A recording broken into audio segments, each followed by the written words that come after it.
A nombre de la Universidad Nacional de San Agustín, damos la bienvenida a todos los asistentes. Muy buenos días a todos. Hoy, 14 de octubre del año 2022, vamos a dar inicio a esta ceremonia de presentación de la colección Bicentenario Clásicos de la Filosofía Peruana, con la presentación de libros que estará a cargo de la doctora Teresa Arrieta Vida de Guzmán, que ustedes ya la conocen, nuestra maestra.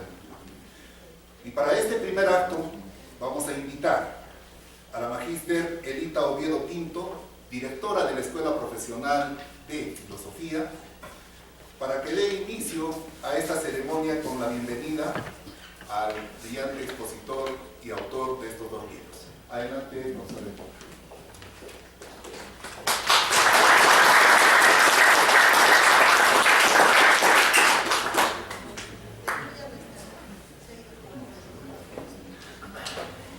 Bueno, espero que voy a tratar de hablar lo más altamente posible. Doctor Víctor Hugo Cueto, decano de la Facultad de Filosofía y Humanidades, magíster Joel Rojas Guainates, docente de Filosofía de la Universidad Mayor de San Marcos y director general de Heraldos Editores. Doctora Teresa, doctor Oscar Barreda Tamayo, doctor Julián Flores Yaiti, director del Departamento de Filosofía, colegas, queridos alumnos. A nombre de la Escuela Profesional de Filosofía, agradezco la presencia de cada uno de ustedes y es para mí un privilegio darles la bienvenida a esta actividad, en la que se realizará la presentación de libros denominados Colección Bicentenario, Clásicos de la Filosofía Peruana. Ya el nombre nos está dando indicios de lo importante que va a resultar esta colección. Bueno, dicha colección nutrirá el estado del arte, de la filosofía, en el contexto de la realidad de nuestro querido país, que tanto necesita de la reflexión filosófica. Asimismo, quiero resaltar la presencia de nuestros queridos y recordados maestros, como son la doctora Teresa Arrieta y el doctor Oscar Barreda Tamayo, de quienes hemos recibido las mejores enseñanzas, no solo en el campo académico, sino también en lo personal. Realmente que me demoraría mucho tiempo contándoles todas las enseñanzas que hemos tenido de ellos, no solo en lo académico, porque hemos aprendido de los temas y todo aquello que concierne a la filosofía, a ser rigurosos en todo lo que compete a cuestiones académicas y sobre todo la amistad que nos ha unido por mucho tiempo. Y ha sido un honor tenerlos ahora en este reencuentro, ya que ellos, a pesar de que no ya enseñan o están en nuestras aulas, sin embargo, siempre tenemos ese contacto personal, académico. Ellos tendrán a su cargo la presentación de los tomos 1 y 2 de la presente colección. Bueno, a mí me ha tocado darles la bienvenida, en todo caso, sin otro particular. Lo que me toca decir nuevamente es darles esta cordial bienvenida a esta su casa, nuestra alma mater, y reitero mis agradecimientos por su presencia, la misma que dará pues realce a este evento. Bienvenidos, señores de la mesa, al público, a mis queridos alumnos que los estoy viendo aquí, y aprendan de nuestros docentes con la experiencia que nosotros hemos tenido. Entonces son generaciones que están pasando y verdaderamente nosotros ahora reconocemos todo lo que ellos nos han pasado. Entonces vamos a notar en su exposición seguramente la rigurosidad el examen de estos textos que van a ser muy valiosos para nuestra formación académica. Muchas gracias.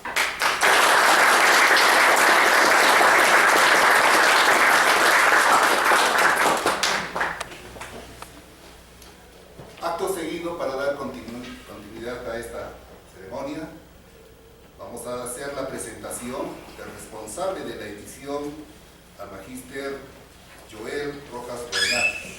Esta presentación estará a cargo de nuestro exalumno, estudiante de esta universidad, de esta facultad y de este programa, Rafael Chávez Orozco, quien es miembro del Círculo de Estudios de Filosofía Analítica de la Universidad Nacional de San Agustín.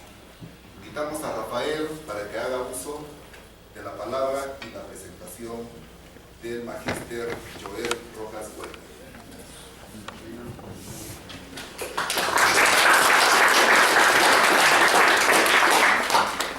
Tengan ustedes, compañeros, profesores y profesores, muy buenos días. En esta oportunidad para mí es muy grato referirme a todos ustedes. Se me ha brindado el honor en mi círculo de estudios para poder brindar estas palabras de bienvenida en esta justamente en el seminario que vamos a brindar el día de hoy y esta presentación en el cual el profesor Joel Rojas muy gentilmente nos ha brindado el honor de presentar. Buenas, ¿qué tal? Ahora mucho mejor. En verdad, quiero empezar agradeciendo a cada uno de los profesores por brindarnos la oportunidad de apoyar en la estructura de esta presentación de estos libros, que para nosotros nos llena de fascinación y ganas por tratar de saciar un poco nuestras ganas de desarrollo en filosofía analítica. Uno de ellos justamente el libro de Salazar Bondi, en el cual uno de los grandes representantes, como Susan Wittgenstein, es uno de los grandes actores principales de uno de los ensayos de Salazar. Nos llena mucha felicidad poder brindar en este espacio junto con ustedes y de la mano de los profesores. Sin más, brindarles a ustedes el agradecimiento porque la principal motivación para poder desarrollar este tipo de eventos es justamente el interés vuestro. Si no fuera por meramente su interés, incluso la difusión de la filosofía, sea el género o la disciplina, sea cual sea de ellas, sería prácticamente una pérdida de tiempo. Si no hay interés justamente en la filosofía, y vemos hoy más que nunca en la pandemia, posteriormente a la pandemia, observamos que la filosofía sigue y seguirá más vigente que nunca. Así que, sin explayar mucho más, solo agradecerles a ustedes y específicamente al profesor Joel Rojas, que en este momento voy a brindar un espacio para que nos pueda acompañar y empecemos justamente con la presentación de sus libros. Profesor, fue un honor. Muchísimas gracias.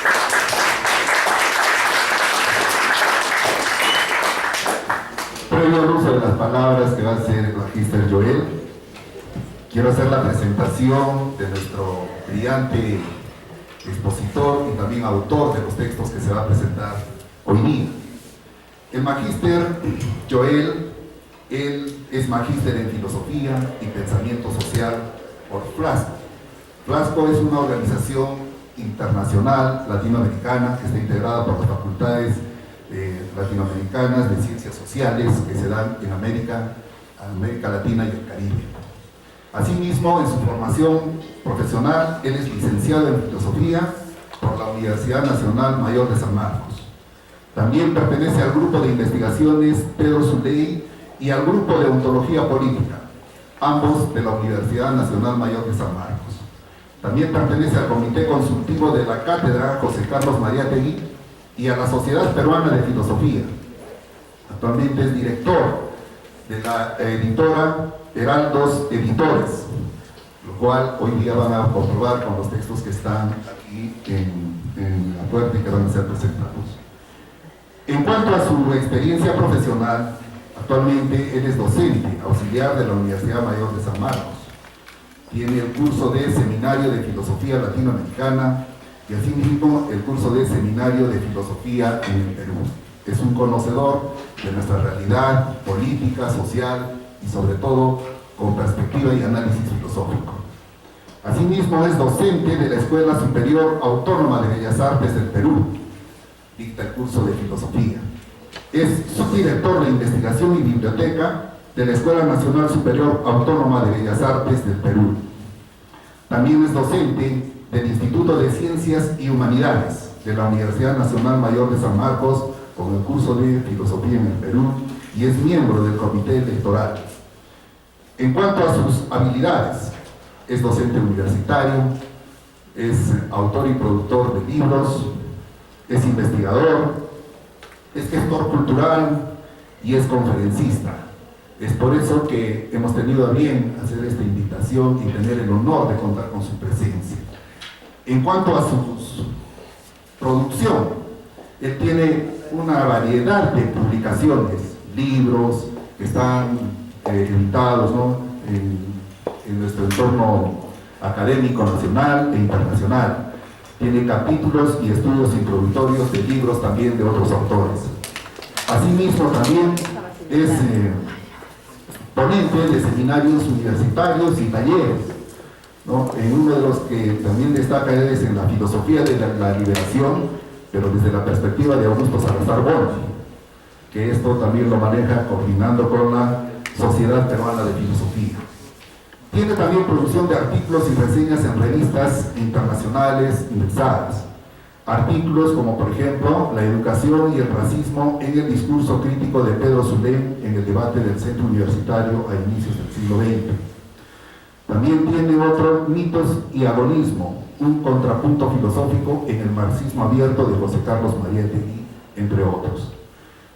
Su trayectoria lo ha llevado a realizar múltiples ponencias nacionales e internacionales y en su calidad de investigador tiene proyectos de investigación que se realizan en el Instituto de Investigaciones del Pensamiento Peruano y Latinoamericano de la Universidad Nacional Mayor de San Marcos.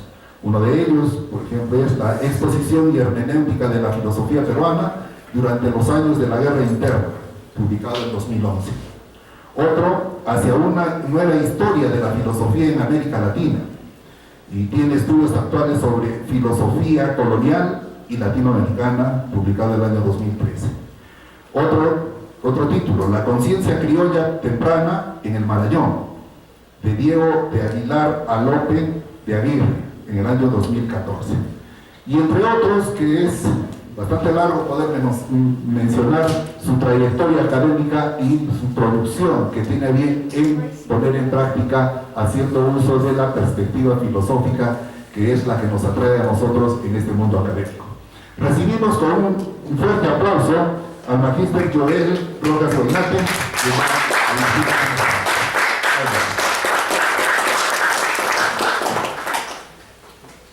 Muy buenos días con todos y todas.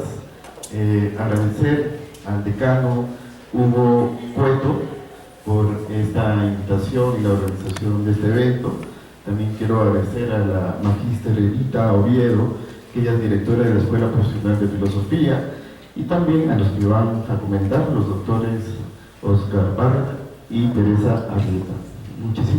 Muchísimas gracias por todo este evento que vamos a realizar y que es muy importante destacar porque justamente estamos en una época en la que se está pensando el regreso de la filosofía a la educación básica. ¿Y cómo entonces podemos conectar este tema de la producción bibliográfica de la filosofía peruana en esta demanda que está realizándose a nivel de instituciones? Hace poco hemos estado en un congreso de estudiantes de filosofía en Cusco y el tema central justamente era el regreso de la filosofía de educación básica. Yo creo que debe también darse en muchas ciudades para que pueda llevarse una demanda general hacia el Congreso y así pueda darse de nuevo este regreso a la filosofía. Y esto tiene que ver mucho con la producción bibliográfica, como decía, porque yo, aparte de ser profesor de filosofía latinoamericana y peruana en la Universidad de San Marcos, también me dedico a la producción editorial. De modo que también invito a ustedes, jóvenes, que muy aparte que están estudiando, puedan también enfocarse a la producción editorial, porque esto permite justamente crear plataformas, espacios, redes de diálogo a partir de la producción editorial. Entonces, en ese sentido, yo cuando era estudiante, cuando ya estaba por egresar, teníamos un proyecto con amigos para hacer una editorial. y esto permitiría entonces publicar nuestras investigaciones, porque hay veces hay problemas, ¿no?, sobre todo económicos, para poder editar y publicar un libro. Sin embargo, cuando uno hace una editorial, pues va a ser más fácil de manera económica publicar un libro. Entonces, en ese sentido, yo y algunos amigos de la Universidad de San Marcos creamos pues la propuesta de una editorial. Yo dirijo esta editorial y ahora vamos a presentar esta colección Bicentenario Clásicos de la Filosofía Peruana. ¿Y por qué clásicos de la filosofía peruana? Justamente nosotros todavía tenemos una mirada eurocéntrica de la filosofía. Pensamos que cuando hablamos de filosofía siempre lo vinculamos a la tradición occidental. Aquí en el Perú no hay filosofía. Aquí en el Perú no se hace filosofía. Y yo creo que una respuesta a esta premisa lo podemos dar con la publicación de estos libros de clásicos de la filosofía peruana. Porque cuando uno revisa, por ejemplo, el tomo 1 de Augusto Salazar Bondy, vemos que Augusto, que es un filósofo que es también comprometido con los cambios sociales de su época, tiene un estudio riguroso sobre Ludwig Wittgenstein y tiene una lectura muy importante de Ludwig Wittgenstein, porque está disputando esa lectura hegemónica de aquella época, y me estoy refiriendo a la lectura del Círculo de Viena.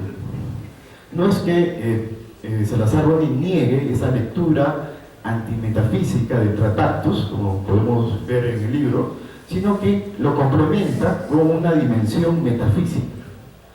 Y él hace algunas descripciones muy importantes sobre esta lectura que él está proponiendo, porque lo vincula no ya a una idea de ser especialista de Wittgenstein, porque a Salazar Bondy no le interesa ser un especialista de Wittgenstein, sino lo que le interesa es leer rigurosamente el libro Tractatus Lógicos y Filosóficos para poder complementar su investigación sobre la realidad peruana. Y ahí quiero vincularlo a Salazar Bondy sobre este tema. Él tenía una tesis de la cultura de la dominación. Él indicaba que mientras que un país sea dominado económicamente y políticamente, no podríamos tener una cultura auténtica. Y la filosofía era producto de la cultura. Y por ende, la filosofía era imitativa, inauténtica. Y también eso implicaba el tema de los valores. La sociedad peruana posee valores mistificados. Y ahí apunta muy bien Salazar Bondy de cómo podemos nosotros entonces investigar el tema de los valores a través de la axiología en la filosofía. Ese libro entonces que estamos presentando justamente se dirige a esa investigación de Salazar Bondy y hace aterrizar el Tractatus de Ludwig Wittgenstein a un problema nacional de aquella época. Entonces estamos viendo ese ejercicio de la filosofía, ¿no?, en la cual entonces hace una lectura del Tractatus para vincularlo a una investigación sobre la realidad peruana. Eso es el gran aporte de estos filósofos que tenemos, que estamos presentando hoy día en el tomo 1 de Augusto Salazar Bondy. Y además también quisiera contarles que yo soy investigador, siempre estoy muy interesado en los archivos familiares. A mí me dieron permiso para investigar el archivo de la familia de Salazar Bondy y pude encontrar documentos inéditos. En el libro compilamos unos folletos que Salazar entregaba a sus alumnos en el año de 1966 sobre su lectura de Wittgenstein. Entonces recuperamos esos folletos inéditos y luego le hemos hecho pues un trabajo de edición y eso es lo que estamos presentando ahora. A lo que voy con este tema de la investigación es que debe haber una preocupación también en el alumno de filosofía en investigar los archivos familiares de los filósofos, porque ahí podemos encontrar de cómo el filósofo pues está internado en ese ejercicio de la filosofía. Pueden encontrar ahí sus borradores, ¿no?, algunos documentos inéditos, sus cartas de cómo se vincula con otras redes filosóficas de otros países. Entonces, en ese sentido, podemos entonces trazar una genealogía de la filosofía peruana, y eso es lo que he tratado de hacer con esta colección, Clásicos de la Filosofía Peruana. Entonces yo sé que hay destacados filósofos arequipeños, y quizás sería interesante que ustedes también se involucren en la investigación de estos archivos familiares y puedan también, desde luego, publicar algún inédito de la producción filosófica arequipeña. Entonces, en ese sentido, yo también estoy trabajando en el archivo de la familia de Mariano Iberico. Hace un mes hemos presentado en Lima el libro de Mariano Iberico, La Aparición, que es un libro que se publica en 1950. Es uno de los libros mejores de Iberico porque hay una densidad teórica, complementa sus etapas anteriores, hace una vinculación entre lo que es el Bergson, el espiritualismo, con la fenomenología de aquella época. Entonces es un gran aporte porque las reseñas de este libro lo hicieron, por ejemplo, Augusto Salazar Bondi, que destaca este libro, La Aparición, y también Francisco Miro Quesada. Ellos plantean ambos que hay una originalidad en la obra ya de Mariano Iberico, en este libro, La Aparición, y por ese motivo también hemos decidido publicar o reeditar este libro de 1950. Ahora, se viene el próximo año el tercer tomo de esta colección y le vamos a dedicar a Mercedes Gallagher de Parks. ¿Quién es Mercedes Gallagher de Parks? Es una filósofa que se dedica a la estética. Además fue fundadora de la Sociedad Peruana de Filosofía y escribió unos libros muy interesantes en el ámbito estético. Hay una propuesta entonces de cómo entender, por ejemplo, la obra artística, sobre todo la pintura, para poder explicar acerca de la cultura peruana, nuestra identidad cultural a partir del debate del arte y de la estética. Entonces, Mercedes Gallagher lo que hace es, primero, crear una base teórica de cómo va a analizar entonces las pinturas de aquella época para disputar de cómo comprendemos al Perú. Y hay un debate de Mercedes Gallagher con José Carlos Mariátegui. Hay una disputa de cómo entender el Perú a partir del arte y está involucrada Mercedes Gallagher a partir de sus escritos sobre estética. Entonces, ese es el tercer número y me interesaría mucho que en uno de los números también pues, aparecería un filósofo arequipeño, ¿no? Entonces, yo con esta visita voy a ver todo eso y poder pues, también trazar esta genealogía de la filosofía peruana, porque esta colección, por ejemplo, Augusto ha nacido en Lima, Mariano Iberico en Cajamarca, y entonces estamos viendo pues, a diferentes filósofos de cada región en el Perú. Entonces, no los quiero cansar mucho porque la doctora Teresa y Omar van a hacer una reseña de estos dos tomos, y tan solo quiero indicarles que esta colección entonces tiene una vinculación con todo ese reclamo, esa demanda, como indiqué al inicio, para que la filosofía vuelva a la educación básica. Y también haya una preocupación por el quehacer filosófico de nuestro país, y ahí entonces Heraldo Editores y también yo desde las cátedras de filosofía latinoamericana y peruana de San Marcos hacemos todo lo posible para apoyar esta demanda, y ustedes también tienen que estar ahí juntos de manera colectiva. Muchas gracias.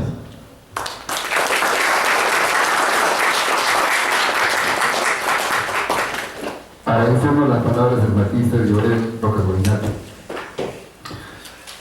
Para dar continuidad a este evento, vamos a invitar a la doctora Teresa Arrieta Viuda de Guzmán, quien tendrá a cargo la presentación del tomo 1 de la colección Bicentenario Clásicos de la Filosofía Peruana, que lleva por título En torno a Wittgenstein y otros escritos, de Salazar Bondi. Doctora Teresa, adelante.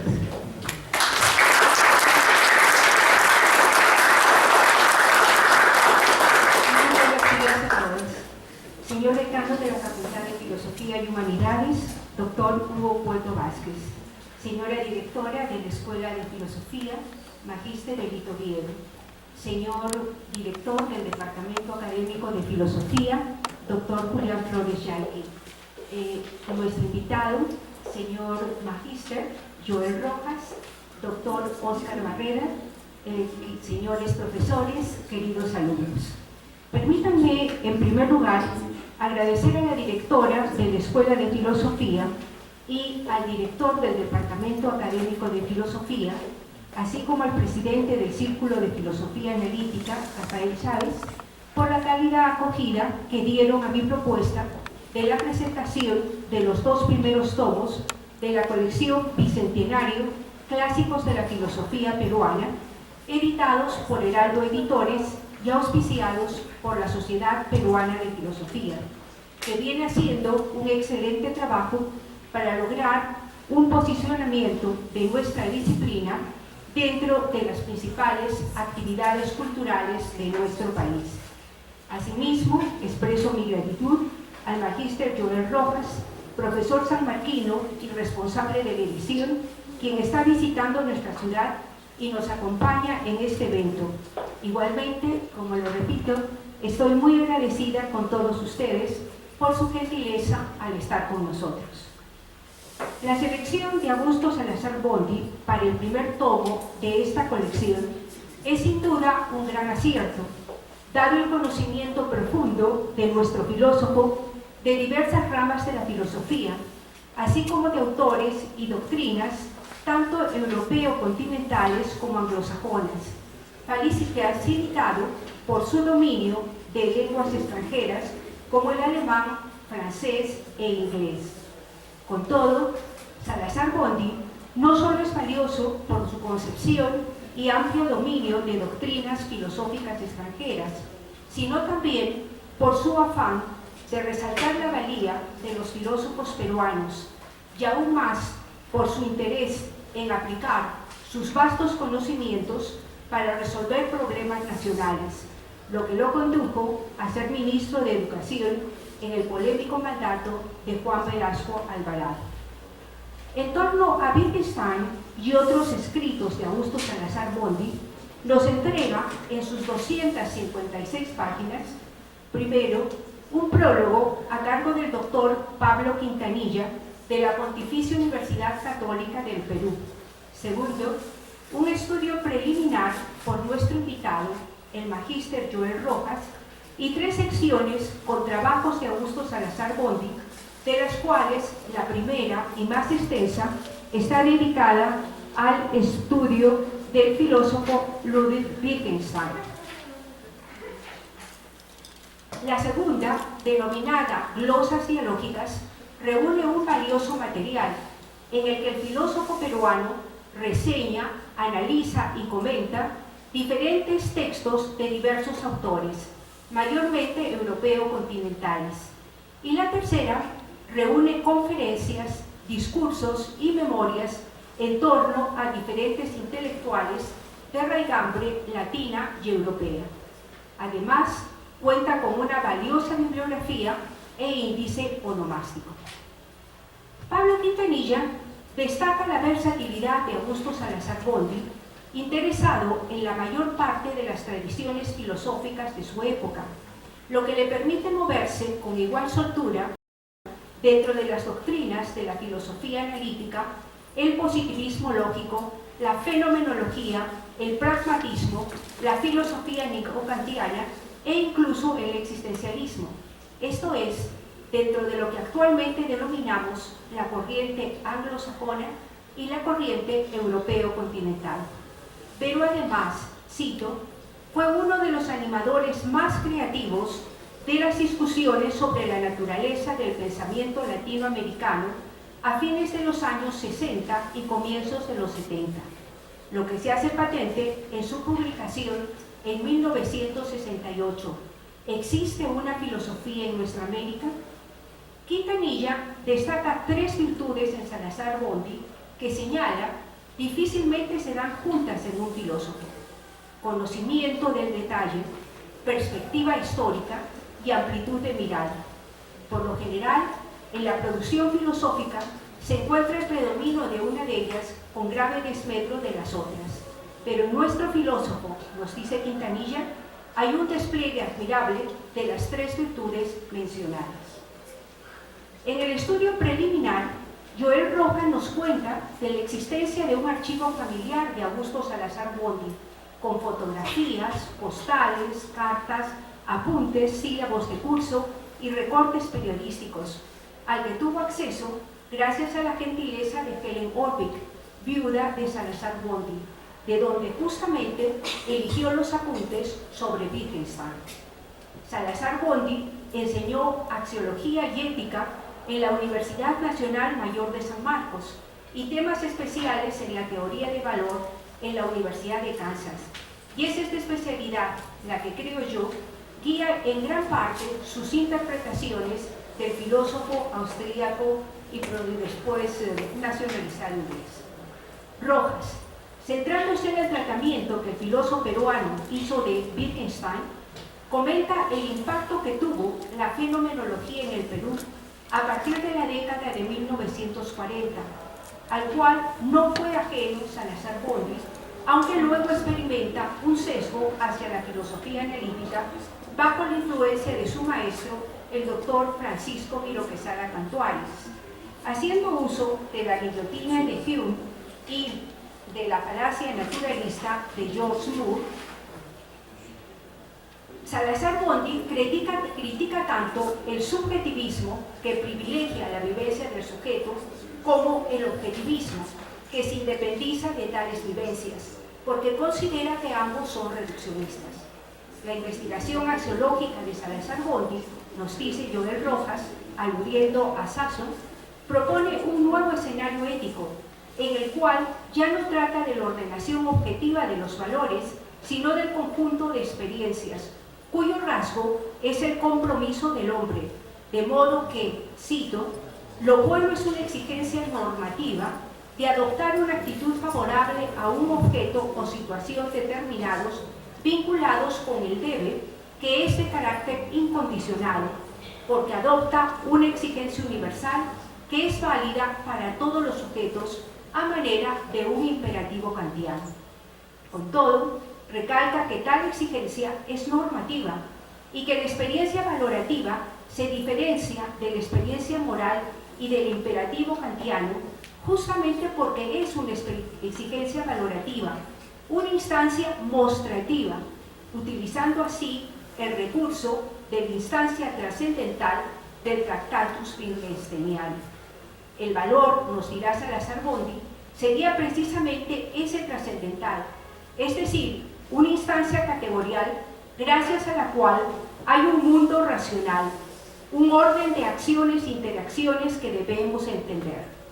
Rojas también destaca la labor de Sebastián Bondy como teórico de la reforma educativa peruana junto a Ivan Illich y Paul Freire en la década de 1960, destacando el rol de la educación en el cuestionamiento y crítica de los valores mixtificados impuestos por la cultura dominante. El fin de la nueva educación habría ser la liberación del hombre peruano. Rojas señala que es importante retomar estos planteamientos, tanto teóricos como prácticos, sobre la transformación estructural de la sociedad y advierte la mayor sutileza de las actuales estructuras de dominación. Entrando ya en la obra de Salazar Bondy, la sesión primera, en torno a Wittgenstein, nos muestra los primeros años e influencias filosóficas del autor austríaco, el paso de sus intereses de la ingeniería a la filosofía a partir de la filosofía de la matemática, lo que lo lleva a su encuentro con Bertrand Russell, que sin duda fue una influencia definitiva en su primera etapa. Es interesante que al tratar de las influencias que tuvo Wittgenstein, Salazar Bondy no se limita a enumerarlas, sino que brinde un esquema de la doctrina en que se enmarcan a fin de hacerlas más comprensibles a sus alumnos. Así vemos, a grandes rasgos, las características del pensamiento de Arthur Schopenhauer, de Gottlob Frege, de Heinrich Hertz y Bertrand Russell, y dentro de la panorámica doctrinal, los rasgos del primado de la voluntad, la exaltación de la moralidad y la santidad frente al conocimiento schopenhaueriano, la distinción entre pensamiento saturado y no saturado, sentido completo e incompleto, concepto y objeto, que permitieron a Frege establecer una relación fecunda entre función y argumento, con proposición y valor veritativo, el isomorfismo entre los objetos conocidos y las figuras que el sujeto cognoscente forja, que señala Hertz, así como la preocupación por el lenguaje, la vena terapéutica y el atomismo lógico de Russell. Si bien estas son las influencias más notables, Salazar-Bondi, citando a von Ranke, también señala influencias indirectas, como la de Kant, Platón, Agustín, Kierkegaard, Dostoyevsky y Tolstoy, así como las de personajes menos conocidos como Otto Weininger, psicólogo, y Fritz Mauner, escritor y filósofo del lenguaje. En la parte dedicada a la primera filosofía de Wittgenstein, Salazar-Bondi proporciona algunos datos biográficos que considera esenciales para comprender la difícil personalidad wittgensteiniana. Vemos como en gran parte este periodo filosófico concuerda con el atomismo lógico de Russell, a quien conoce en Cambridge hacia 1911, y lo inspira para abrazar la carrera filosófica. Su viaje a Noruega, su participación en la Primera Guerra Mundial, en la que acaba como prisionero, su transitar como maestro en distritos de la Baja Austria, la cesión de su cuantiosa herencia a sus hermanas, la donación anónima a George Tarski y Rainer Maria Rilke, su carencia de recursos que lo llevaron a trabajar como jardinero en un convento de Viena, su vida más bien frugal y austera, la aparición del Tractatus entre 1921 y 1922, su participación en la proyección y construcción de una casa en Viena para una de sus hermanas, su retorno a Cambridge y la obtención de su doctorado presentando como tesis el Tractatus. Ya específicamente tratando de esta obra, Salazar-Bondi señala los famosos 7 filosofemas principales del Tractatus. 1. El mundo es todo lo que es el caso. 2. Lo que es el caso, el hecho, es la existencia del estado de cosas. 3. La figura lógica de los hechos es el pensamiento. 4. El pensamiento es la proposición con sentido. 5. La proposición es una función veritativa de las proposiciones elementales. 6. La forma general de una función de verdad y la más conocida de todas. 7. Sobre lo que no se puede hablar, mejor es callar. En esta primera filosofía de Wittgenstein, Salazar-Bondi encuentra los siguientes grandes temas. Primero, el atomismo, que puede ser lógico o puede ser también ontológico. 2. La teoría figurativa del significado, en la que conviene advertir que la diferencia entre significado y sentido corresponde a la diferencia entre proposiciones y nombres. 3. La verdad, que puede entenderse como correspondencia, como la validez de los enunciados carentes de sentido y como las que se obtienen como derivaciones a base de proposiciones elementales. 4. La tesis extensional. Para Wittgenstein, nos dice Salazar-Bondi, la verdad de los sistemas de conocimientos depende en última instancia de la verdad de sus núcleos o átomos significativos que representan el acontecer del mundo. En cuanto a lo ético, después de un análisis riguroso de los pasajes pertinentes tanto del Tractatus como de los cuadernos, Salazar-Bondi concluye que en el pensamiento de Wittgenstein, primero, lo ético no es nada fáctico, empírico, y por tanto no pertenece al dominio de lo que puede ser dicho en proposiciones. Lo ético concierne a lo valioso, a lo superior o inferior, que es al mismo tiempo lo no casual. Lo ético, como el sentido del mundo, no puede expresarse, pero en cuanto trascendental, igual que lo lógico, no es calificable por su sentido y puede, quizás, tal vez mostrarse. El valor escapa a las tradicionales tesis objetivistas y subjetivistas sin derivar por ello en una posición emotivista. y, como trascendental, el valor escapa a todas estas explicaciones y pide otro género de interpretación filosófica. Algo que conviene resaltar es que el propio Wittgenstein, en una carta a Ficker en 1919, indicó que el sentido del Tractatus era ético y que le habría gustado escribir, cito, «Mi obra se compone de dos partes, la que está presente y además todo lo que no he escrito. Y precisamente esta segunda parte es la importante.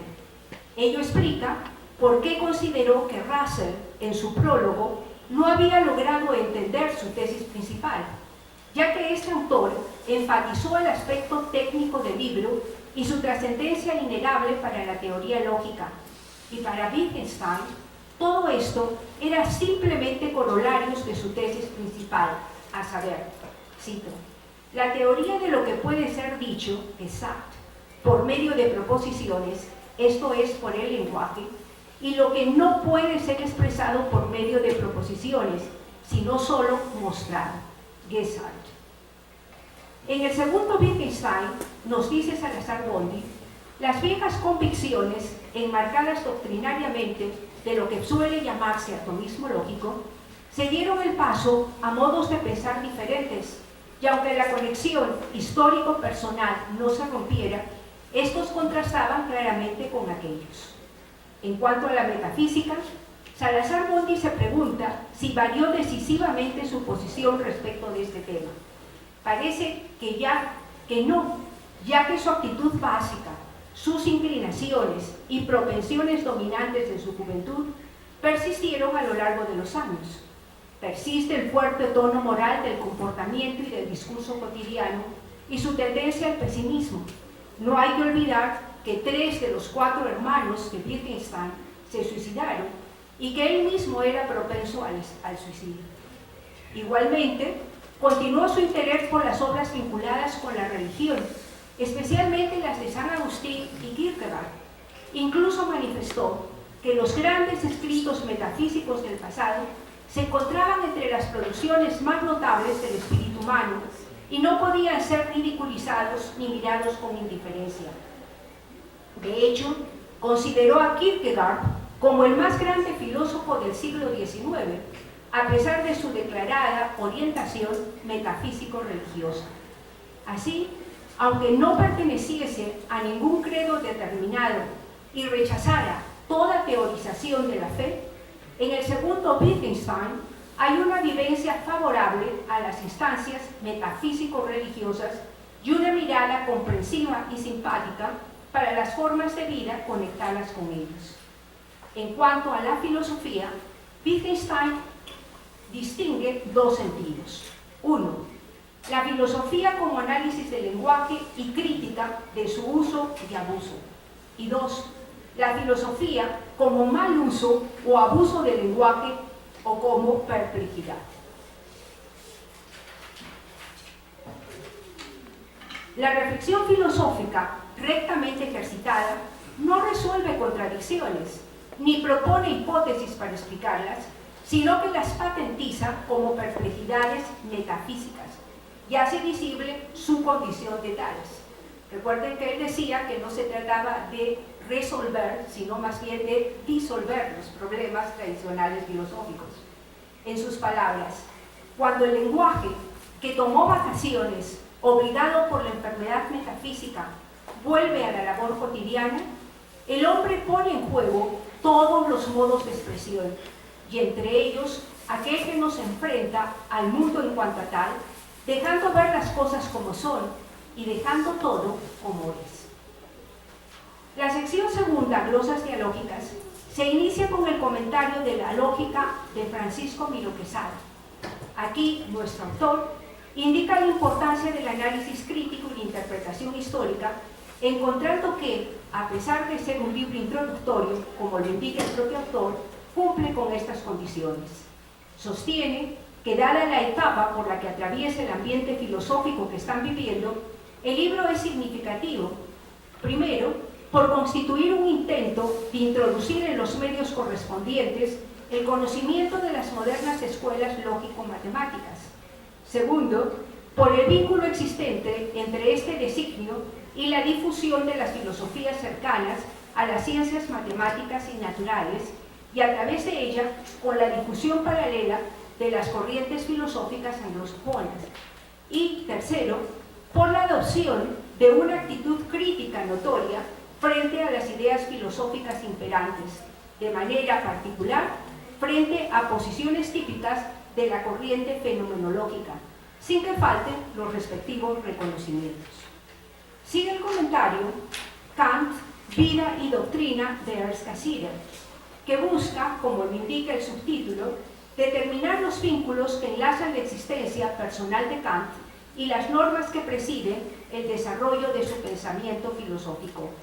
De acuerdo con Salazar Bondi, uno de los resultados más felices de la lectura de este libro es el nuevo concepto de la coincidencia entre la personalidad kantiana y la línea central de su pensamiento, así como la nueva imagen que emerge de Kant a partir de la multiplicidad de rasgos de su existencia y doctrina, y que nos da una figura más humana del filósofo, mostrando su riqueza espiritual, su libre y desenvuelta jovialidad, su sentido del humor, en fin, una imagen más amable y auténtica del filósofo de Königsberg. Continúa la glosa a la evolución del conocimiento helénico y los zoísmo-eleatismo de Walter Peñalosa. El objetivo de esta obra, como lo indica el autor, es fijar la unidad del espíritu helénico mediante la explicitación de la unidad de las formas de saber que ha hecho suyas ese espíritu. Aunque la parte publicada solo comprende el período presocrático y no en su integridad, esto está justificado porque el objetivo del autor consiste en delinear el cuadro histórico que conforma las tendencias fundamentales del período y revelar los grandes cauces por los que discurre el pensamiento anterior a Sócrates. Peñalosa enfrenta dos líneas de especulación: el isozoísmo procedente de la parte jónica y el eleatismo itálico. El primero se define por la sujeción a los modos materiales de la objetividad, hacia los cuales se dirige el interés cognoscitivo del nuevo hombre teórico, en busca, como ustedes lo saben, del arjé, o sea, el principio del cosmos. El segundo, caracterizado por Parménides y anticipado por Xenófanes, opone a la doxa, esto es, el saber probable, la validez rigurosa del saber de los entes supranaturales o ideales. A pesar de reconocer el valor del estudio de Peñalosa, Salazar Bondi hace una serie de objeciones basadas sobre todo en la interpretación que Peñalosa hace de los fragmentos de Parménides. Sentido y sin sentido de Walter Blumenfeld. De acuerdo con Salazar Bondi, esta obra aborda tres cuestiones centrales: el estudio de las clases de sentidos y sentido y contrasentido, el examen de los procesos psíquicos vinculados a la captación y producción de aquellos, y el tratamiento de los problemas que se originan en el empleo metafísico de los conceptos referidos. Para Blumenfeld hay 5 clases de sentido: semántico, télico, erídico, lógico y de motivación, todos los cuales tienen sendas especiales de sentido y contrasentido. Como en el caso anterior, Salazar Bondi encuentra puntos controvertibles explicables por la complejidad y alcances tan vastos como es el tema del sentido.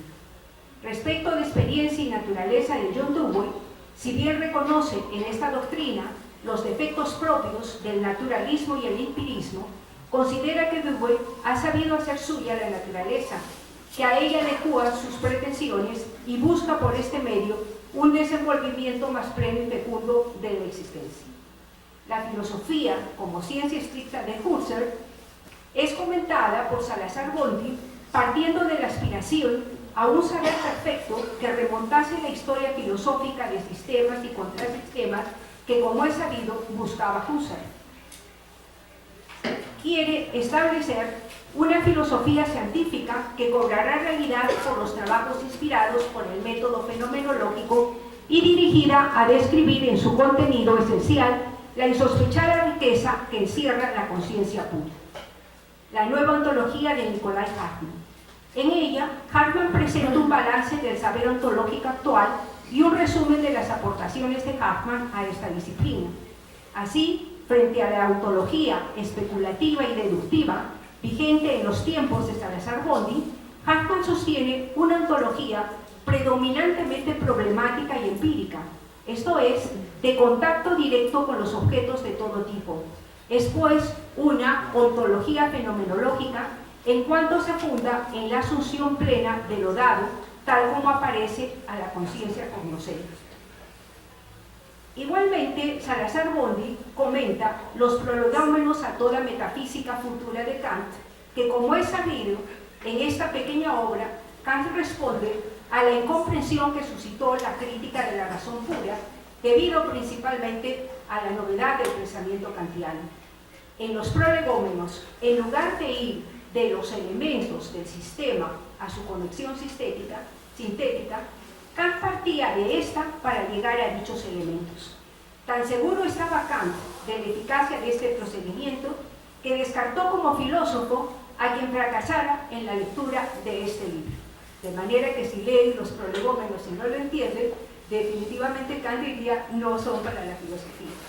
Con todo, Salazar-Bondi señala que los prolegómenos no obviaron todos los problemas de interpretación y que más bien incluso crearon otros nuevos. ¿Qué es la lógica de José Ferrater Mora? Se inicia con el comentario sobre la inaccesibilidad de la lógica al público no especializado en filosofía y afirma que en el Perú no ha sido superado en absoluto por la existencia de cursos de esta disciplina en la educación secundaria. En tiempos de Salazar-Bondi se enseñaba filosofía y lógica en la secundaria, debido a que provocan poco interés en los estudiantes e incluso rechazo por lo mal que están concebidos y enseñados. Además, no incluye los modernos avances de esta ciencia, esto es, la lógica moderna, que es el instrumento más fecundo de la matemática, la química y el derecho. Lo cual no es de asombrar, ya que en física lo que se enseña es simplemente la física newtoniana, dejando los nuevos desarrollos. No sé si esto ha cambiado en la actualidad, pero efectivamente en tiempos de Salazar-Bondi no se enseñaba nada del relativismo de Einstein ni de la teoría cuántica.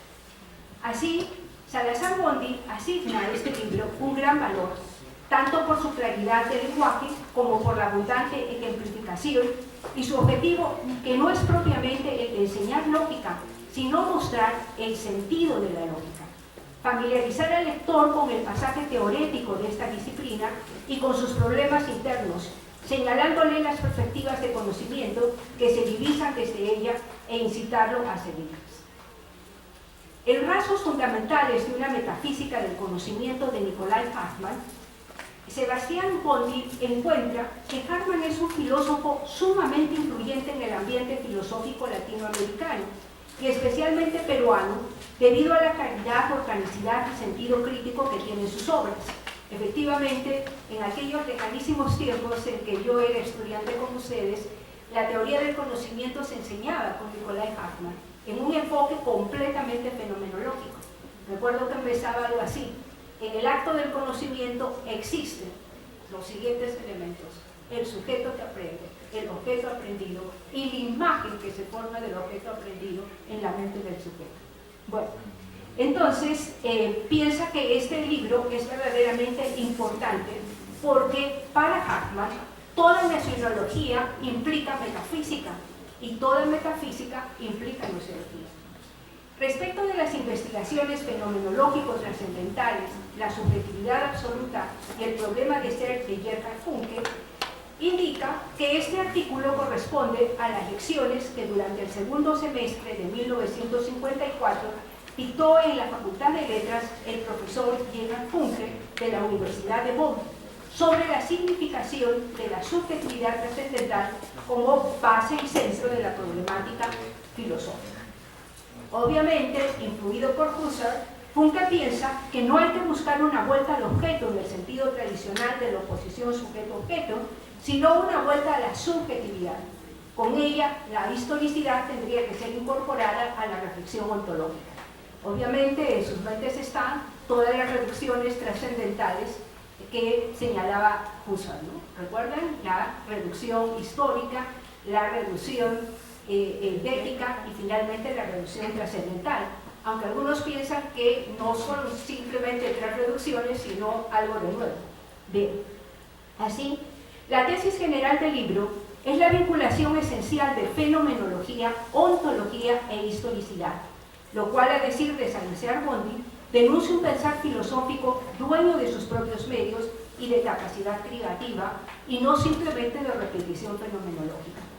Finalmente, ya sé que están cansados, en la tercera y última parte, conferencias, discursos y memoria, tenemos trabajos sobre Mariátegui y la libertad intelectual, y discursos sobre el Fondo de Cultura Económica, a Walter Blumenfeld, a Carlos Cueto Fernandini y a François Perrault, finalizando con una memoria de José Ramos. En el caso de Mariátegui, subraya su libertad intelectual, que le permite una meditación crítica y abierta, sumamente importante, así como su compromiso con el drama humano. Mariátegui tenía fe en la construcción del socialismo peruano y en el marxismo, doctrina que le sirvió para hacer frente a los hechos y descubrir en, cito, su abigarrada multiplicidad, los causas rectores de la conducta de los hombres y los pueblos, lo que se atrevió a hacer sin caer en un narcisismo de originalidad, pero también sin escrúpulos de beatería dogmática que nosotros vemos muy frecuentemente. Salazar-Bondy afirma la fe de Mariátegui, aunque no reconozca su misma filiación doctrinaria, lo que prueba la posibilidad de un entendimiento de signo superior en el plano de la verdad y el respeto a la libertad. En su discurso sobre el Fondo de Cultura Económica, destaca el sentido histórico y social, la vocación espiritual, la labor de resaltar los valores propios de la cultura latinoamericana, sin chauvinismo, pero con un profundo respeto a lo peculiar y fecundo del espíritu nacional de esta empresa, por lo que merece el homenaje de todos los países de nuestro continente e incluso del mundo. En su discurso a Walter Blumenfeld, señala la docencia de este psicólogo y filósofo en la Universidad Mayor de San Marcos, a raíz de ser separado por el gobierno nazi de las cátedras que regentaba en la Universidad de Dresde. Luego de un recorrido por sus influencias y tesis, se refiere a uno de sus últimos escritos publicados por la Biblioteca Filosófica, Los Fundamentos de la Ética y el Principio Generalizado de la Gratitud. Aquí, entre otros aportes, afirma que los juicios valorativos pueden integrar un sistema lógicamente consistente y bien determinado. Acentúa también la necesidad de diálogo y comprensión mutua para lograr una comunidad humana. A pesar de los duros golpes que recibió de la vida Blumenfeld, señala Salazar-Bondy, no perdió su profunda fe por el hombre y su existencia. Coincide con su ética, mostrada en el trato cordial que siempre brindó a sus colegas y alumnos, sin que descuidase el método, la disciplina y la severidad de la ciencia. En su discurso, Carlos Cueto Fernandini recalca su talento filosófico, su sensibilidad literaria y su honda vocación pedagógica, que lo lleva a afirmar que una formación que actúa desde el exterior sobre el alma del niño o del joven no es educar. En su discurso, a François Perrault caracteriza a este distinguido intelectual francés por su interés tanto por la economía como por la filosofía, indicando que su objetivo es elaborar una crítica de la razón económica, de la cual surgiría una nueva ciencia aplicada al hombre, ya que para él los sistemas económicos, a pesar de pretender lo contrario, incorporan en forma implícita elementos normativos y por lo tanto están ideológicamente condicionados. Es interesante hacer notar que en la actualidad Amartya Sen, quien fue Premio Nobel de Economía, justamente plantea un enfoque diferente de la economía, ya no basado en ver en el desarrollo de los pueblos, el PBI, el Producto Bruto Interno, sino el desarrollo de capacidades.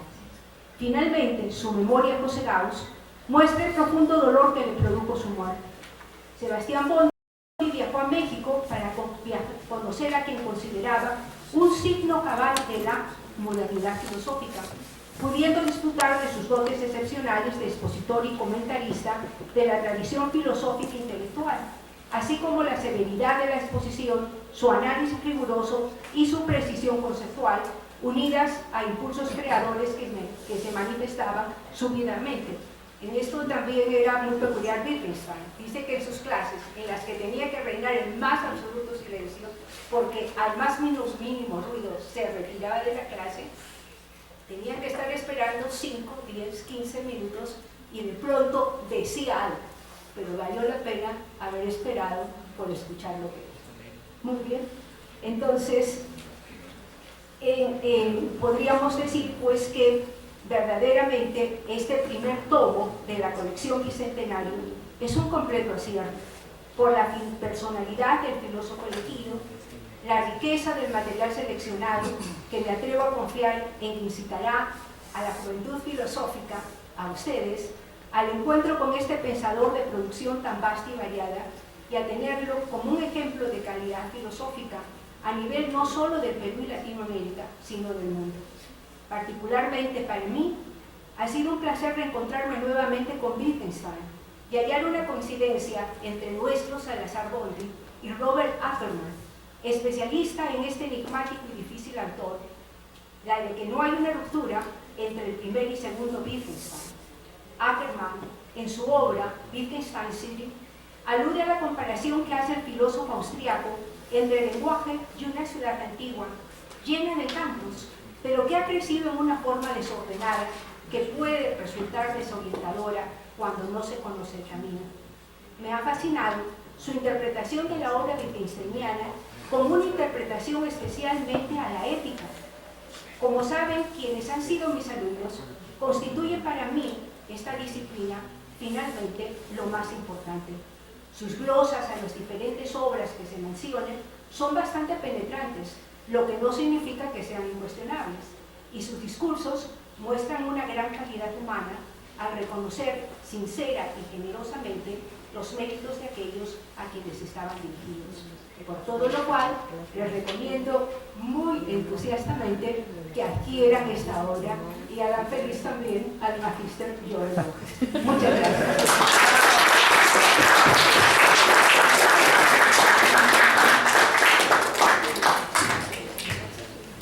Agradecemos las maravillosas palabras que ha tenido la doctora Teresa Arrieta Viuda de Guzmán al hacer la presentación del primer tomo colección del Bicentenario. Como podrán haber escuchado, nos ha dado una muy buena y brillante introducción que nos va a apasionar en la lectura de este texto. Seguidamente, voy a tener el honor de presentar al doctor Óscar Barrera Tamayo, que quizá muchos de los presentes aún no lo conocen porque él ya es docente cesado, pero para los de la generación más anterior, él ha sido nuestro maestro, es actualmente uno de los pilares de la filosofía aquí en Arequipa y de nuestra Universidad Nacional de San Agustín. En cuanto a su formación, debo hacer presente que el doctor Óscar Barrera Tamayo es bachiller, máster y doctor en filosofía por nuestra Universidad Nacional de San Agustín de Arequipa. Asimismo, ostenta el título profesional de psicólogo en la Universidad de Estados Unidos. Ahora, él sigue ejerciendo docencia en posgrado.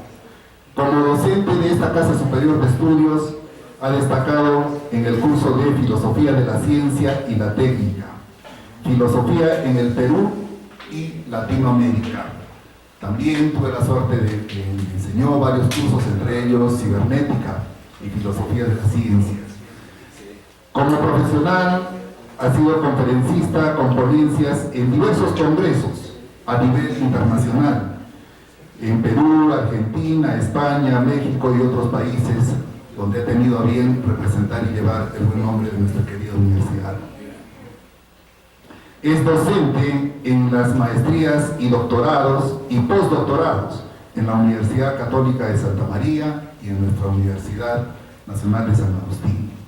Ha sido becario Fulbright en ASPAN, Estados Unidos y en Japón.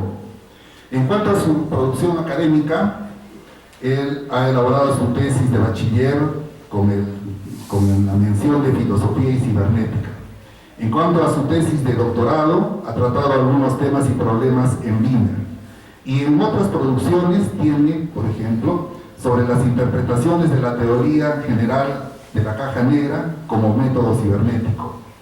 Otro, filosofía política y control. Otro texto de interpretación filosófica de la psicoterapia. Y también otro texto sobre ciencia y tecnología en el tercer milenio. Sería también largo enumerar toda su producción académica, su trayectoria profesional. Sin embargo, vamos a dar paso y le recibimos con un fuerte aplauso al doctor Oscar Barrera Tamayo.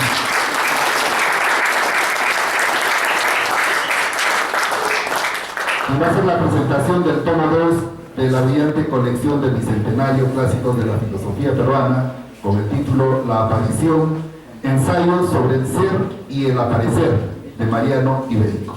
Adelante, doctor. Gracias.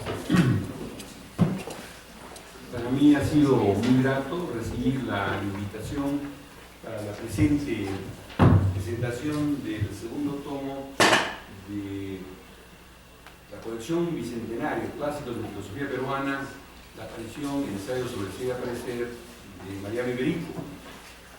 Y obviamente leer este texto ha sido gratificante, pero al mismo tiempo, cuando empecé a tomar apuntes, era tal la cantidad de información que los 20 minutos que se me asignaron para esta presentación excedían largamente el asunto. De tal manera que para mí fue claro que es una presentación, la misión que se me ha encargado es una motivación para que ustedes estén interesados en la calidad de este texto y eventualmente puedan disfrutar de su lectura. Entonces, he tomado dos temas. El primer tema es sobre el autor, ¿no? Me pareció tremendamente ilustrativo hablar sobre él, sobre el autor, sobre Mariano Iberico, y luego una referencia en torno al texto mismo. Entonces, empezamos por el hilo. Como ven, desde el punto de vista de la forma y del contenido, se trata de una edición de calidad. Felicitaciones, Joel y el equipo.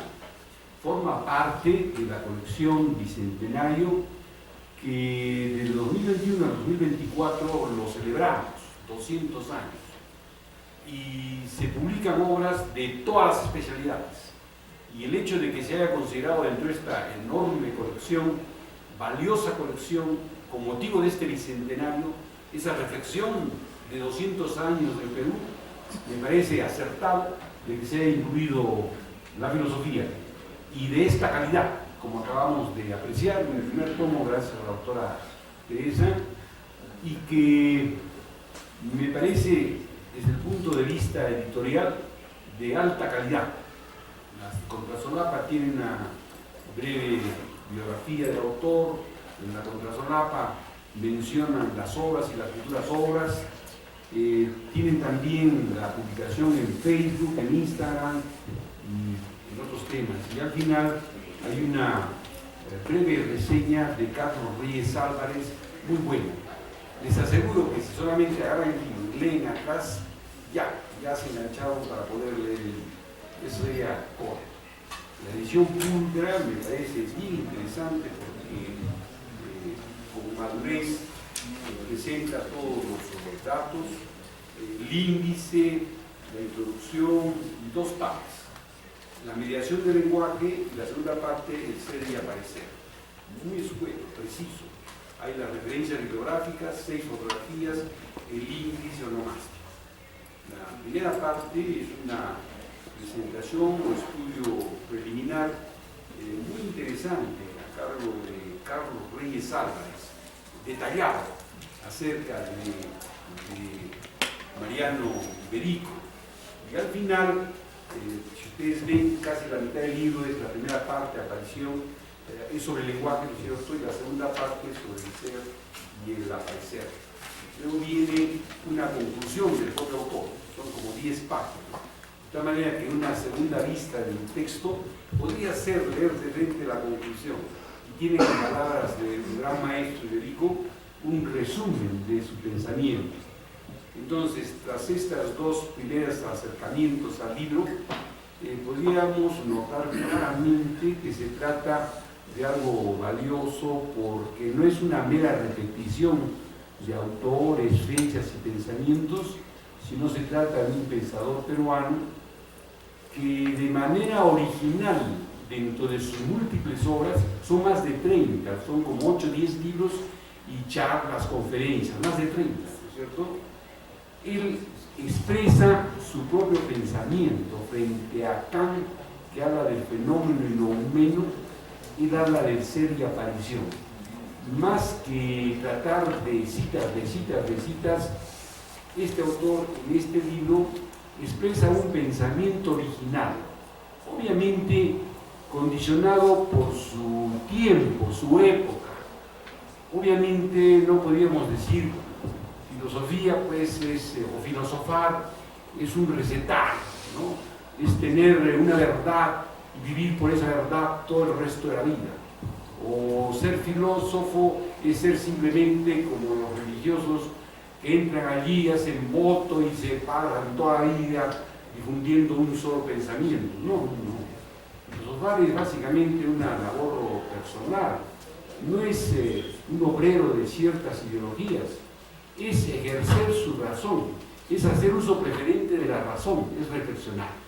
Y eso encontramos de manera temprana en Iberico, donde él, cuando lo lean, con claridad, de acuerdo a su época y su tema, expresa pensamiento propio. He allí el valor de Iberico, he allí el valor de filosofía peruana. Expresar frente a autores, ¿no es cierto?, su pensamiento propio y se lee de corrido. Empecé a tomar apuntes y era tal la cantidad de hojas que dije, esa no es mi labor hoy. Mi labor hoy es de motivar. Entonces, empiezo con lo primero. O sea, toda mi exposición es este par de citas y apuntes. O sea, no se preocupen, va a terminar temprano. Entonces, a mí me ha llamado la atención. No sabía con este detalle. De tal manera que les comunico este primer asombro que he tenido al leer este libro, texto.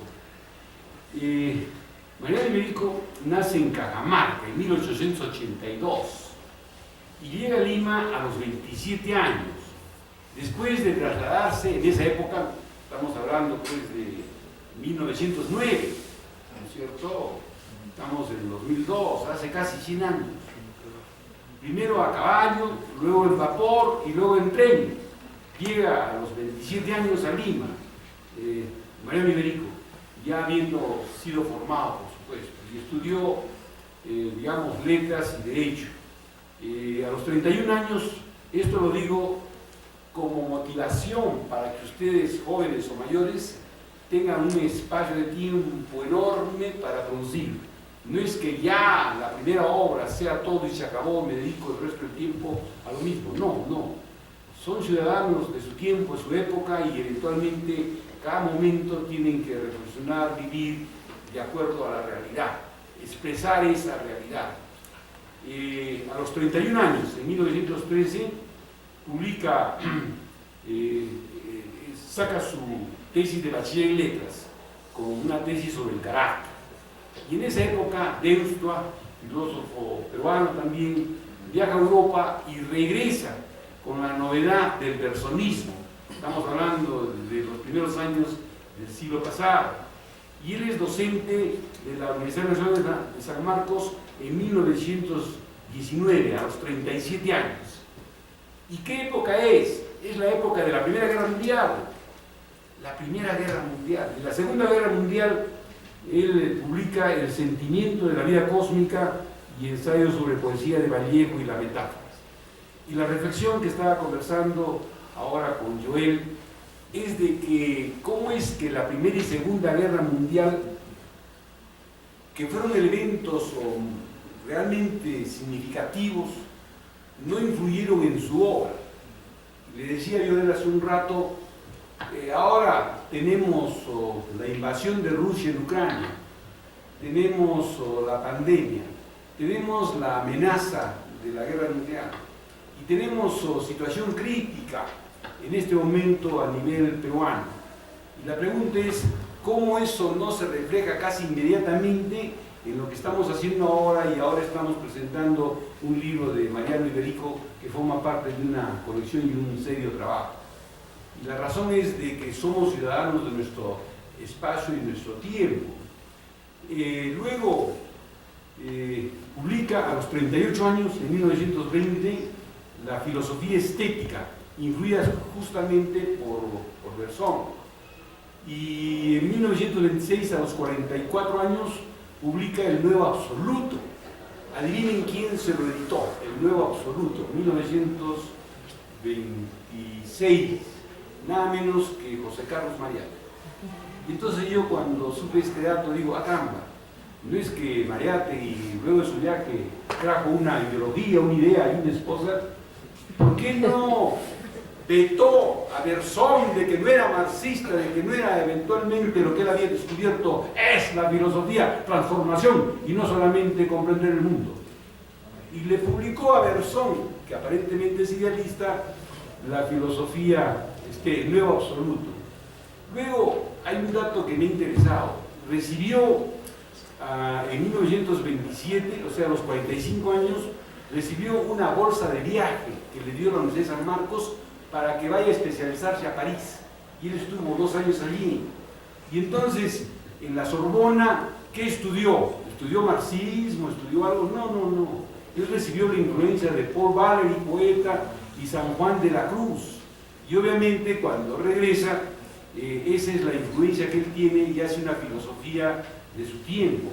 Luego es nombrado vocal interino en la Corte Superior de Lima, a los 48 años, en 1930, y se dedica a estudiar alemán.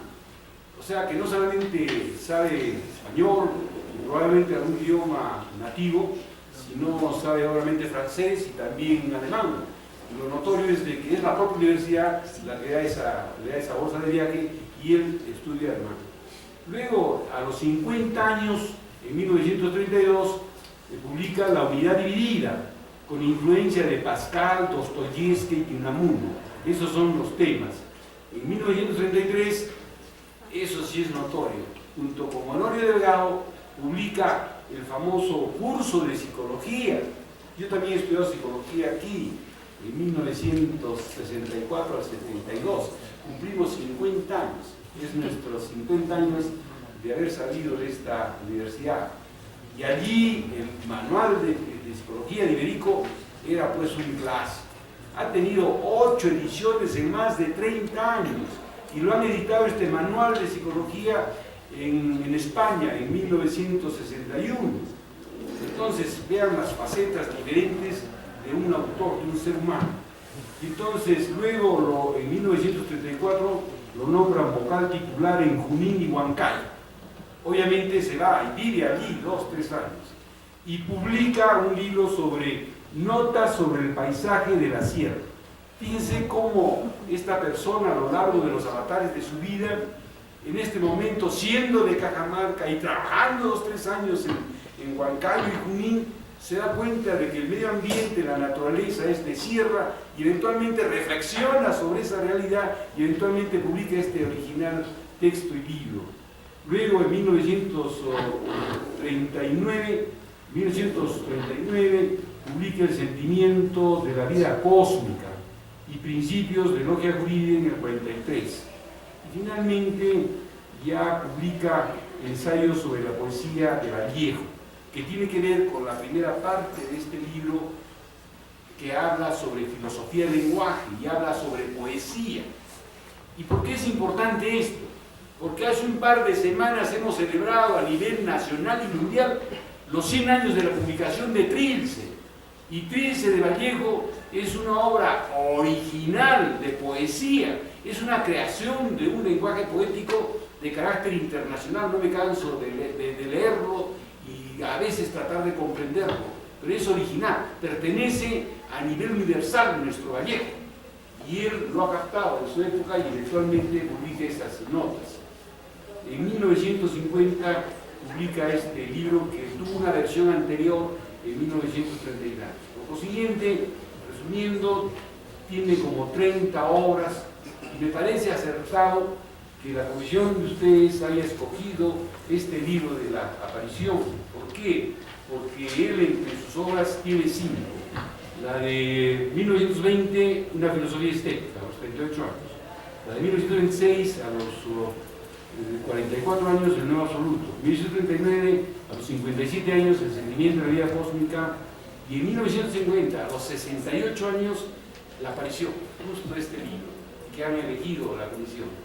En 1969, a los 87 años, el espacio humano, y en 1971, a los 89 años, la aparición histórica. Él falleció en 2007 a los 94 años.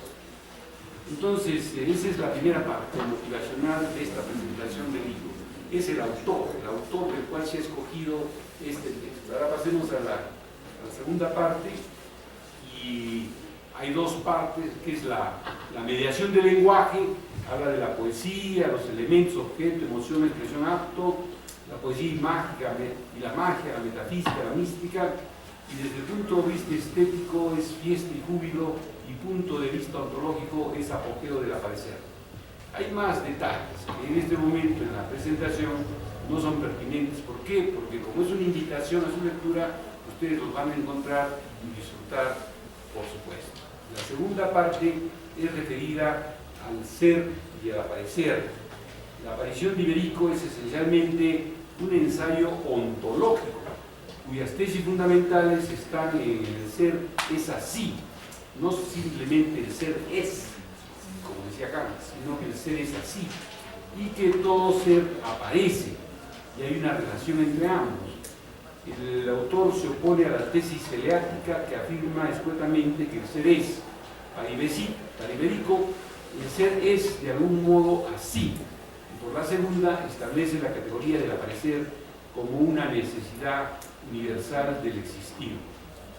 Quedan entonces ustedes invitados a valorar el esfuerzo que está haciendo la edición editorial Heraldo, sus editores, sobre todo la Sociedad Peruana de Filosofía, ¿no es cierto?, que acoge este proyecto enorme, que se suma a un proyecto mayor de la celebración por el Bicentenario, y quedan motivados a disfrutar no solamente de estos textos, sino de los siguientes, con el objeto de reafirmar la vocación que tiene hoy y la esperanza que a lo largo del tiempo, cuando ya no esté, de acá a 10, 20, 30, 40, 50, 60, 70 años, sean ustedes los que eventualmente reflejen su reflexión, su uso preferente de la razón, de acuerdo a la realidad, en este filosofar que hoy día ustedes están cultivando. Muchas gracias.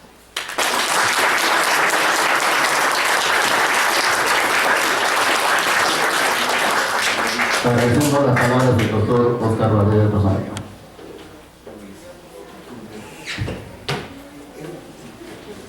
Bien. Acto seguido, vamos a invitar nuevamente para que nos dé sus palabras al magíster Joel Rojas Coinate, quien es el autor del libro, para que haga una breve motivación. Una motivación de lo que lo llevó, lo inspiró a hacer esta producción, para luego pasar con el acto final. Muchas gracias, agradezco las palabras de los doctores. Bueno, entonces yo también he aprendido bastante en estas presentaciones que han dado a los libros. Comunico a todos que la colección lo pueden encontrar también vía la página web de la editorial, www.heraldoeditores.com. También estamos en la Feria Independiente del Ministerio de Cultura en la Plaza San Francisco. Nos vamos a quedar hasta el día domingo. No solo tenemos sobre filosofía, también tenemos sobre sociología, también tenemos una línea de feminismo. Justamente hay un libro que he dejado, que soy la Lola Cáceres, donde yo creo que hay bastante producción que tenemos en Heraldo Editores, y los invito a leer, y también si desean compartirles el PDF, con gusto, para que ustedes puedan leerlo en sus celulares y en sus computadores. Muchas gracias.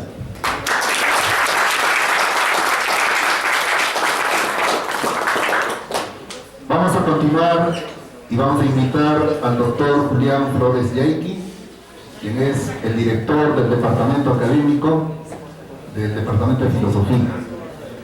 Lo recibimos con un fuerte aplauso.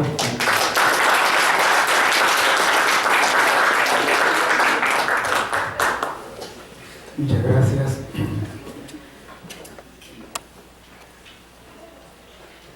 Qué placer verlos nuevamente al doctor Barreda, Oscar Barreda Tamayo, a la doctora Teresa Arrieta. Causa siempre un placer filosófico, y ese placer filosófico es el placer del pensamiento, y el pensamiento es libre. Cuando era director de la escuela, hicimos como 5 círculos de jóvenes de diferentes posiciones. Entre ellos estaba este grupo de filosofía analítica. Y cuando escucho ahora, digo, es pues la posición de nuestra posición de la filosofía analítica, ¿no? Por ejemplo, resaltar a Wittgenstein, por ejemplo, ¿no? Otro círculo, por ejemplo, hablaría de Salazar Bondi, desde el punto de vista de Iván Illich, por ejemplo, Paulo Freire, toda esta corriente de la liberación con Salazar Bondi, y que hoy se remata pues en Boaventura Santos, Dussel, filosofía de la liberación de la educación, más que todo. Sin embargo, desde la filosofía analítica era indudable que había que unirlo, por ejemplo, con el Tratado de Sevilla. ¿Está bien? Claro. Desde la posición de la filosofía está bien. En la mañana, por ejemplo, hemos tenido una reunión con el vicerrector académico, y ahí planteé que era necesario que se modificara el estatuto universitario, porque está cambiando el tiempo, va cambiando el tiempo. Y se ha acordado hoy de que se va a cambiar el estatuto universitario, porque vimos otro tiempo, hay otro paradigma educativo, y en este paradigma educativo tiene que entrar con fuerza filosofía. La posición frente a lo que es las olimpiadas de la filosofía en lo que es secundaria tiene que verse cómo entender a la filosofía, cuál es la utilidad de la filosofía en la educación básica regular. O sea, hay filosofías, hay filosofía y no hay filosofía. Hay filosofías. ¿Dónde encontramos la utilidad de la filosofía en educación básica regular? Es un tema a discutir. Eso implica ver, por ejemplo, los paradigmas educativos, incluso ver la estructura curricular de educación básica regular. ¿Cómo va a ingresar filosofía? Va a ser un volver de la filosofía en los años 70, 80, con Vizcoya, con Francisco Miguel Quesada, o cuál va a ser el nuevo contexto de la filosofía. Eso es importantísimo. Entonces, tenemos eso. Pero vean ustedes, ¿no? Eso depende de ustedes como estudiantes de filosofía. Los estudiantes de filosofía de las épocas pasadas lucharon para que sea realidad este local, así como es ahora, ¿no? Entonces, así como se ha conseguido el local, que cuesta bastante a los estudiantes de filosofía de aquellos años y también a los profesores, ahora tenemos que sacarle el brillo, porque desde el punto de vista, en esta sociedad que vivimos, es imposible el desarrollo del conocimiento al margen de la filosofía. El papel del filósofo va a ser importantísimo. Tenemos que darle eso. Entonces, a prepararnos y eso, vivir así esta fiesta de la filosofía. de esta nueva orientación, ya no en función a la historia de la filosofía, sino en función a los problemas filosóficos. ¿Por qué es importante la filosofía? Este tema de la democracia que implica problematizar lo de la democracia. O este tema del conocimiento o el problema de la ética que implica problematizar la ética a través de la producción. O sea, es importantísima la filosofía en este punto, pero desde esa perspectiva. Tenemos entonces ese papel. Y principalmente, ¿no?, en el campo del conocimiento, de la ciencia.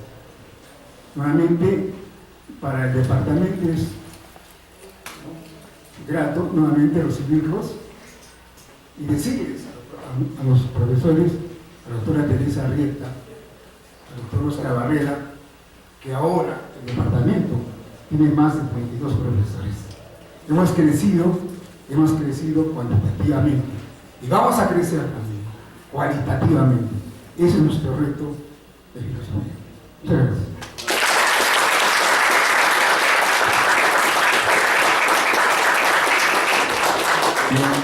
Agradecemos las palabras del doctor Julián Flores Yaqui, director del Departamento Académico de Filosofía. Todo comienzo tiene un final. Y vamos a llegar a la parte final, no sin antes invitar al doctor Hugo Cueto Vázquez, quien es el decano de la Facultad de Filosofía y Humanidades, para dar clausurado este evento. Adelante, doctor.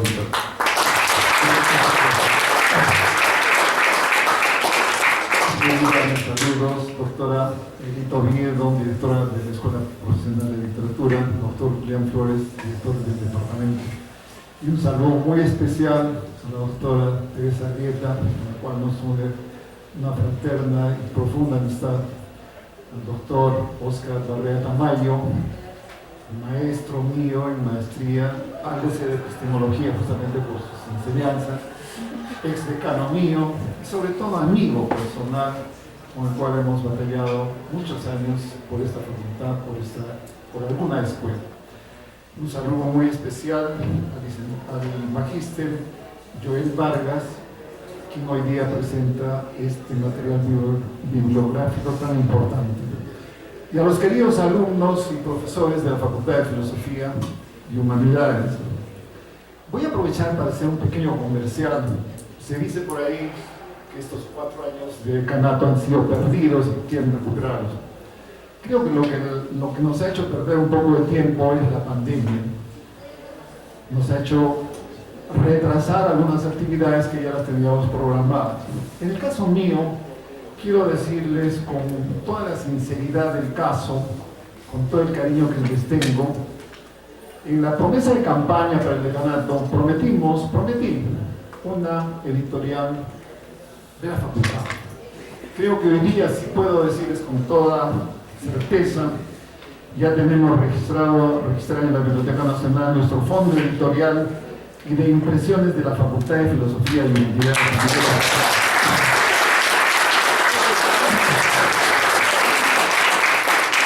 Hemos conseguido que nuestras autoridades inviertan un poco más de $200,000 en una máquina de última generación que ya la tenemos instalada.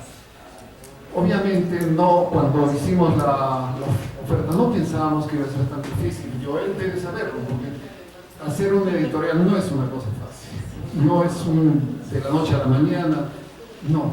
Hemos comenzado a luchar con los ingenieros de la facultad, de la universidad, para lograr que esa máquina se instale en condiciones óptimas de seguridad. No queremos ningún muerto por el camino. Ya está instalada, tenemos una buena máquina, una buena computadora de última generación que nos va a permitir hacer ediciones cortas como esta, hacer ediciones hasta de un libro. ¿Por qué? Porque estamos empeñados como facultad en servir a toda la comunidad universitaria y estamos haciendo convenios con algunas editoriales para poder comprar material bibliográfico en PDF con el derecho de impresión. Eso nos permitiría tener una cantidad tremenda de libros, no solamente para nuestra facultad, sino para toda la universidad. Hace poco tuve que hacer un viaje al extranjero y fui a una librería de España en Madrid. A propósito busqué un libro que sabía que no lo tenía, y de música, de un autor. Me dijeron, no lo tenemos, pero si usted espera 10 minutos lo podemos imprimir. Esperé esos 10 minutos y me imprimieron. No pasaron ni 11 minutos. Eso mismo podemos hacer nosotros ahora con nuestra máquina, que es de última generación, para poder poner al servicio de nuestros estudiantes, de nuestros profesores, y puedan imprimir todo el material bibliográfico que necesitemos. Tenemos en camino 4 libros ya revisados y a punto de ser impresos. No solamente nos hemos metido a editar, queremos la impresión, porque también nuestra facultad tiene esas impresiones cortas, esos programas y esas cosas, entonces teníamos que tener el paquete completo. Ya lo tenemos y ahora espero que esa máquina tiene una vigencia, va a tener una vigencia de unos 12 años antes de caer en desuso. Entonces, algún próximo decano, de aquí a unos años, tendrá que comprar una nueva máquina para poder tener acceso. Todas las escuelas. Bueno, y en segundo lugar quiero felicitar muy especialmente al nuevo amigo Joel Rojas por este intento. Conozco lo difícil que es trabajar en este mundo. Me he tenido que meter por necesidad a investigar y a ver en específico el problema editorial. Lo felicito tanto por su capacidad, digamos, administrativa para lograr esto, como por su capacidad intelectual para ser autor de estas 2 obras de importancia para los alumnos. Y un último, voy a aprovechar de su paciencia para un último comercial, digamos. Están aquí presentes nuestros queridos ex docentes de la universidad, doctora Teresa Arrieta y doctor Oscar Barrera Tamayo. Este año tenemos que trabajar profundamente en la renovación del plan curricular y tenemos que tener asesores. ¿Qué mejores asesores que nuestros profesores? Quiero comprometerlos desde este momento a que nos apoyen en ese arduo trabajo que es renovar, diríamos, nuestro plan curricular de la facultad integral. No quisiera que suceda como ha sucedido en el anterior caso, que algunos planes de algunas escuelas, entre ellos en nuestra escuela, de una escuela de la facultad, se realizó en 10 días y salió algo que nadie está contento. Queremos que sea un plan consensuado, un plan estudiado, un plan científicamente programado. Y para eso me permito pedirles a los queridos doctores que nos apoyen en este intento. Bueno, finalmente, como lo dijo el presentador, todo llega a su final. Me es muy grato dar por finalizado este evento muy importante para la actividad filosófica, de la presentación de los 2 libros de la colección Bicentenario Clásicos de la Filosofía Peruana, que va a estar al alcance de todos nosotros. Muchas gracias.